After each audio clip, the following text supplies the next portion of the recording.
यंदाच्या खरीप हंगामामध्ये कापसाच्या उत्पादनात मोठी घट झाली असून बाजारात येणाऱ्या कापसाच्या आवेगातही लक्षणीय घट दिसून येत आहे। वर्धा तालुक्यात 2024-25 या हंगामात जिल्ह्यात सुमारे 1,11,000 क्विंटल कापसाची आवक झाली होती।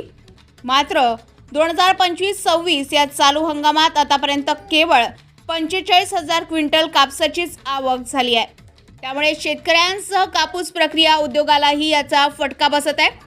सध्या कापसाचा सीसीआय दर 8,010 रुपये असून खासगी खरेदी केंद्रावर 7,900 रुपये दराने कापूस खरेदी होत आहे। मात्र नवीन सीसीआय नोंदणी प्रक्रिया बंद असल्याने अनेक शेतकरी अडचणीत सापडले। 28 फरवरीपर्यंत सीसीआय मार्फत कापूस खरेदी सुरू राहणार असल्याची माहिती देण्यात आली आहे।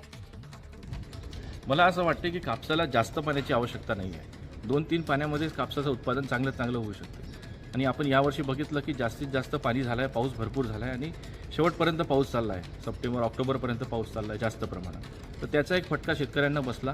कापसाचं पहिलं पीक ते चाललं गेलं सीतादेवीचं, आणि ते पहिलं पीक गेल्यामुळे जो वजनी कापूस होता तो शेतकऱ्यांचा कापूस आला नाही। हलका कापूस समोर येत गेला, त्याच्यामुळे उत्पादनात कमी झालं। सोबतच मला असं वाटते की बियाणामध्ये संशोधन होणं आवश्यक आहे। पण कापसाची घट येण्याचं मुख्य कारण आहे बियाण्यामध्ये भेसळपणा। सर्वप्रथम शेतकरी हा सुरुवातीपासूनच आपलं बियाणं घेते, लागवड करते, पण त्याच्यामध्ये उगवणशक्ती कमतरता आणि त्याच्यावर कीड सगळ्यात जास्त आलेली। याच्यामुळं घट मला तर वाटतं की याच्यामुळं सर्वप्रथम हेच कारण आहे घट येण्याचं। आणि दुसरं कारण जर म्हटलं तर यावर्षी सगळ्यात जास्त पाऊस झाला आहे, त्याच्यामुळे सगळ्यात जास्त पाणलोट क्षेत्र वाहून गेला आहे।